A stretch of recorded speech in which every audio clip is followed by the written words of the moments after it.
नमस्कार, मैं हिमांशी राजपूत और आप देख रहे हैं भारत एक्सप्रेस डिजिटल। उत्तर प्रदेश में अगले साल विधानसभा चुनाव होने वाले हैं, लेकिन राज्य में अभी से सियासी जो तापमान है वो बढ़ गया है। अब इसी बीच एक घटनाक्रम सामने आया जिसने सबको हैरान कर दिया। आपको बता दें कि कांग्रेस की तरफ से अपने दो नेताओं को मायावती के आवास पर भेजा गया, लेकिन वो किसी कारणों से उनसे मिल नहीं पाए। अब ऐसे में सवाल ये है कि क्या चुनावों से पहले जो सियासी गणित है वो बदलने वाला है? बस इसी मुद्दे पर हमारे साथ बातचीत करने के लिए हमारे सहयोगी हैं अजीत प्रताप सिंह और हरिशंकर जी है, तो चलिए इनसे बात करते हैं। तो अजीत जी, सबसे पहले आपसे जानना चाहूंगी, जिस तरीके से कांग्रेस ने सबसे पहले अपने जो दो नेता हैं उन्हें मायावती के आवास पर मायावती के आवास भेजा, लेकिन कुछ कारणों की वजह से वो उनसे मिल नहीं पाई, मतलब बिना मिले वो लौट आए। तो आप इसे कैसे देख रहे हैं? क्या किसी तरीके का जो सियासी गणित है वो बदल सकता है? क्या कुछ होने वाला है? देखिए, उत्तर प्रदेश ऐसा राज्य है जहाँ से दिल्ली का रास्ता जो है, बोला जाता है कि दिल्ली की गद्दी अगर चाहिए तो उत्तर प्रदेश से वो जाना होता है, क्योंकि उत्तर प्रदेश में सबसे ज़्यादा लोकसभा की सीटें हैं, विधानसभा की भी सीटें काफ़ी ज़्यादा हैं। तो अब 6 महीने 7 महीने का समय बचा है, हालांकि चुनाव तो फरवरी मार्च में होता है, लेकिन आचार संहिता लग जाएगी। तो एक तरह से सियासी तापमान बढ़ गया है यूपी का। और हमने देखा कि अखिलेश यादव भी और ख़ुद बीजेपी की भी तैयारी चल रही है, क्योंकि अभी कैबिनेट में एक्सपेंशन हुआ वहाँ पे, और उनके अध्यक्ष भी बदले गए। तो कुल मिलाकर चुनावों की तैयारी शुरू हो चुकी है। और हाल के जो 5 राज्यों के नतीजे आए, जिसमें कांग्रेस को सिर्फ केरल मिला, बाकी हर जगह हार का मुंह देखना पड़ा। तो कांग्रेस अब चाहती है कि सभी राज्यों में और खास करके उत्तर प्रदेश में कि वो जो जहाँ पर पार्टियां ऐसी हैं जो जिनके पास अच्छी खासा वोट है और जो यूटिलाइज नहीं हो पाता है, तो ऐसे सभी पार्टियों को मिलकर साथ लड़ना चाहिए, जिससे कि बीजेपी के वो हरा सके। क्योंकि बीजेपी उत्तर प्रदेश या नॉर्थ बेल्ट में देखा जाए, हिंदी भाषी जो राज्य हैं वहाँ पर बीजेपी बहुत मजबूत है, और कांग्रेस इन राज्यों में बहुत मजबूत हुआ करती थी, लेकिन आज बहुत कमज़ोर है। तो ऐसे में उत्तर प्रदेश से उन्होंने शुरुआत की। हालांकि वहाँ पर सबसे बीजेपी के बाद अगर देखा जाए तो समाजवादी पार्टी सबसे बड़ी पार्टी है, लेकिन कांग्रेस चाहती है कि समाजवादी पार्टी, बसपा और कांग्रेस सब मिल के चुनाव लड़ें, तब जाकर एक बड़ी चुनौती बन पाएगी। लेकिन हुआ क्या कि आज तनुज पुनिया जो सांसद हैं कांग्रेस के, और जो अध्यक्ष दलित राजेंद्र पाल गौतम, तो ये दोनों नेता मिलने गए, लेकिन मायावती ने मिलने से इनकार कर दिया। बीएसपी की तरफ से ये कहा गया कि भाई पहले से मुलाकात का समय निश्चित नहीं था। इन दोनों नेताओं ने कहा कि नहीं, हम गए थे बस ऐसे ही कटसी मीटिंग के लिए। नेताओं से मिलना जुलना चलता रहता है, लेकिन सियासत में ऐसा नहीं माना जाता, क्योंकि ये एक विशेष मुलाकात थी।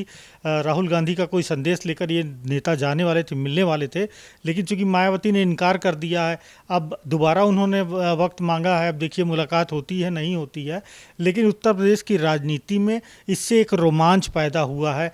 समाजवादी पार्टी कैसा रिएक्ट करती है इस पर, क्योंकि समाजवादी पार्टी और कांग्रेस ने मिलकर चुनाव लड़ा और लोकसभा चुनाव में बीजेपी को हराया, ज़्यादा सीटें हासिल की, बीजेपी कम सीटों पे चली गई। तो अब वो कैसा देखती, क्योंकि समाजवादी पार्टी के रिश्ते बहुजन समाजवादी पार्टी के साथ बहुत स्मूथ नहीं है।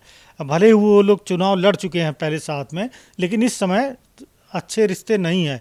तो वो कैसे इस रूप में लेते हैं, या कांग्रेस की तरफ से फिर से कोशिश की जाएगी, क्योंकि बसपा सिर्फ यूपी की पार्टी नहीं है, बसपा का हिंदी भाषी राज्यों में कई राज्यों में उसके वोट्स हैं, और कांग्रेस पूरी कोशिश करेगी कि विधानसभा चुनाव का वक्त है और यहाँ से लेके लोकसभा चुनाव तक बीएसपी के साथ, चूँकि बीएसपी को भी ज़रूरत है। आप देखिए उसकी सीटें, एक सीटें जीती थी 2 पिछले चुनाव में उत्तर प्रदेश के, और लोकसभा में तो उसके एक भी सांसद नहीं है।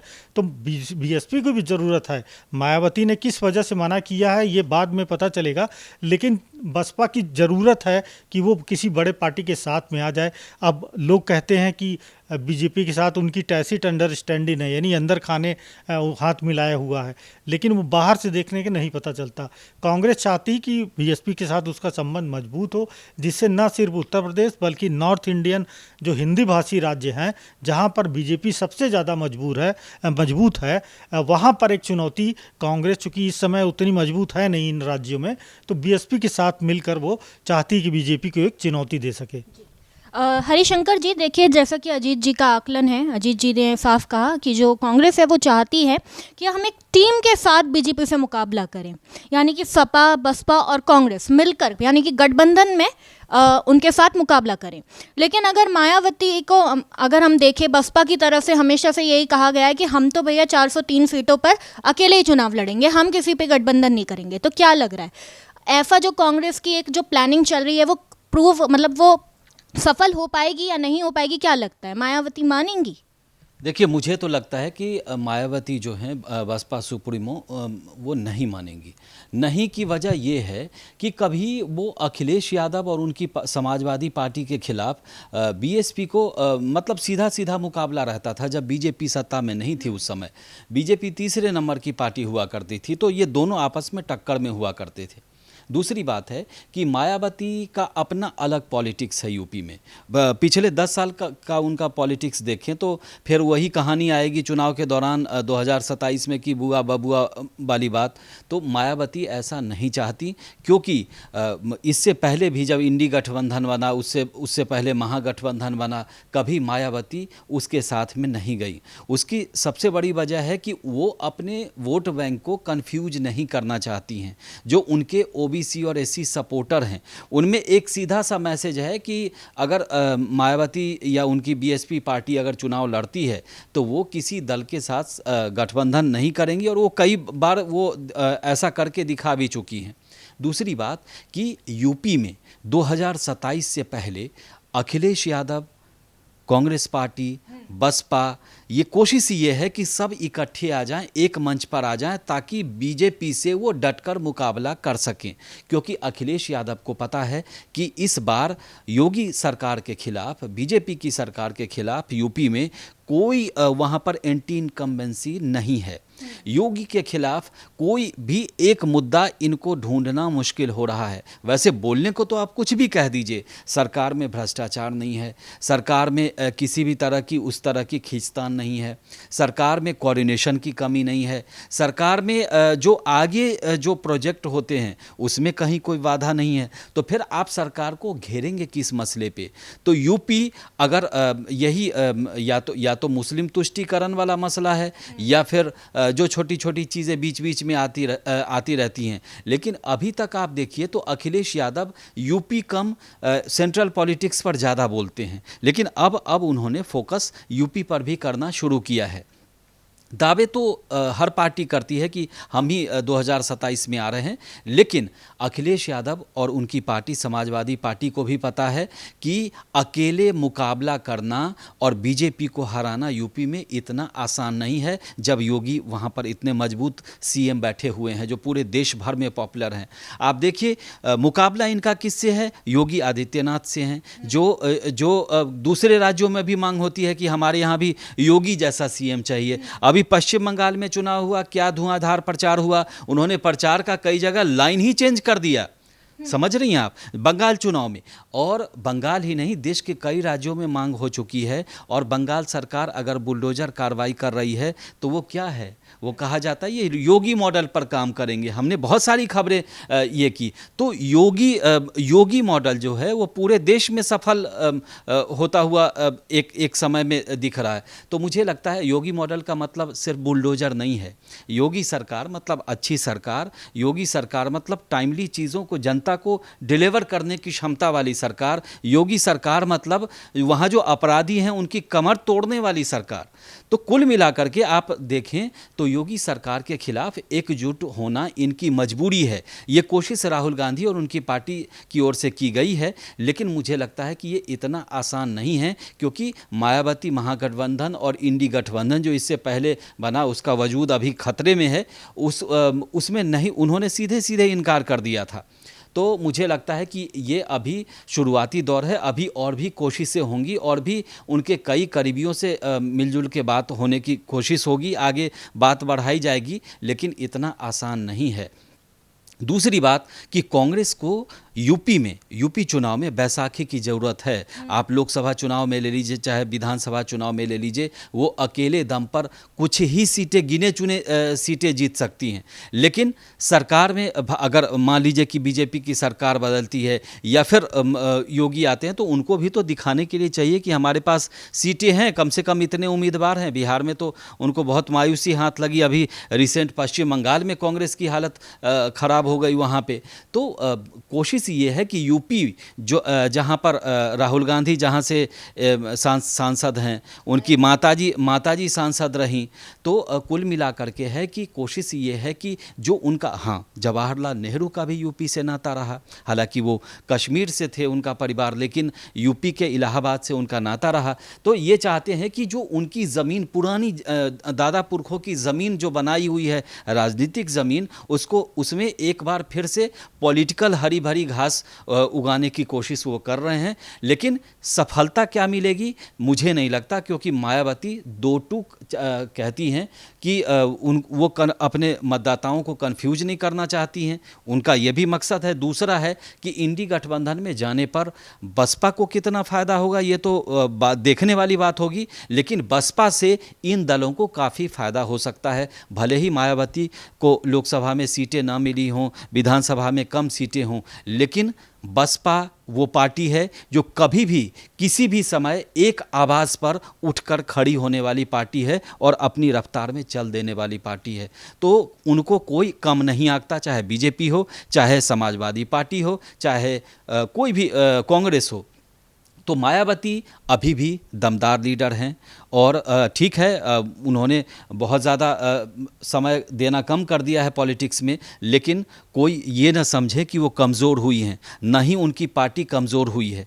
तो मुझे लगता है कि किसी भी चुनावी जो आंकड़े हैं उनको बदल देने की क्षमता उनमें और उनकी पार्टी में है। इसीलिए कांग्रेस लगातार उनसे कोशिश कर रही, हो सकता है इससे पहले भी कोशिश की हो, इसके आगे भी कोशिश रहेगी। लेकिन मायावती कितना दूसरे दलों के साथ महागठबंधन और इंडी गठबंधन में जाएंगी, ये देखने वाली बात होगी। अजीत जी, एक आखिरी सवाल आपसे होगा। देखिए, जैसा कि हरिशंकर जी ने बात की, यूपी मॉडल की बात की और फिर एंटी इनकम्बेंसी की बात की राज्य में, हम अगर लोकसभा चुनावों के बारे में बात करें तो कांग्रेस और अखिलेश यादव की जो पार्टी है उनका प्रदर्शन काफ़ी हद तक अच्छा रहा था उत्तर प्रदेश में, स्पेशली अगर अयोध्या भी देखें तो। क्या लग रहा है इस बार किस तरीके का प्रदर्शन रहेगा? और अब तो मायावती को भी साथ मिलाने की बात चल रही है। देखिए, जो लोकसभा चुनाव होता है उसके मुद्दे अलग होते हैं और विधानसभा चुनाव जो होता है, राज्यों का चुनाव, उसमें मुद्दे अलग रहते हैं।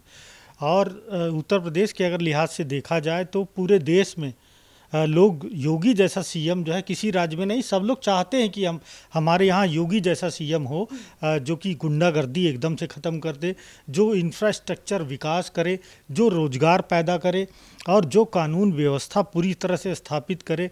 आप बिजली की सप्लाई, एनर्जी सप्लाई वो स्मूथ हो जाए।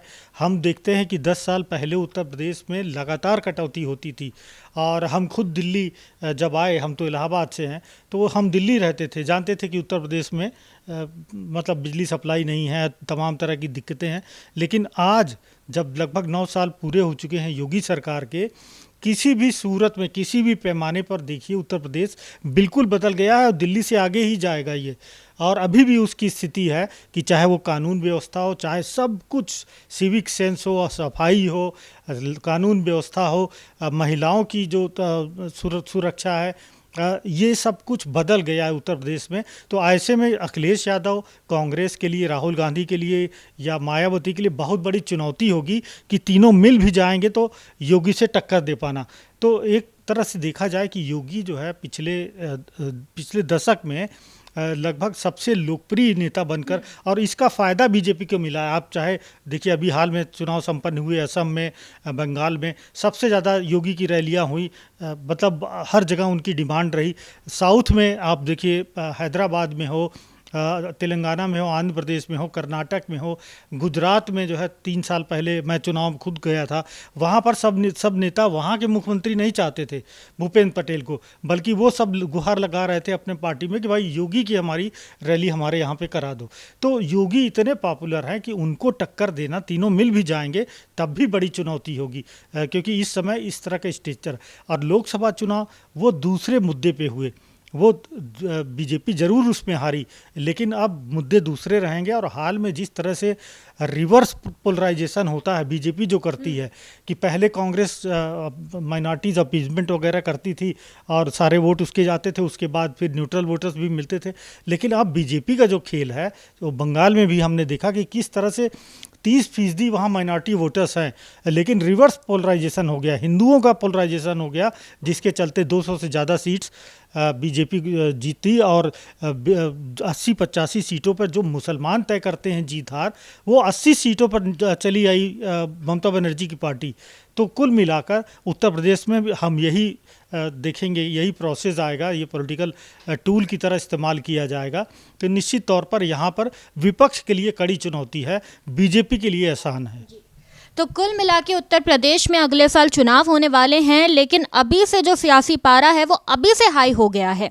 कांग्रेस की तरफ से मायावती के आवास पर अपने नेताओं को भेजा गया था, लेकिन उन्होंने मिलने से इनकार कर दिया। अब देखने वाली बात ये होगी कि आगे क्या कुछ होता है। देखते रहिए भारत एक्सप्रेस। नमस्कार।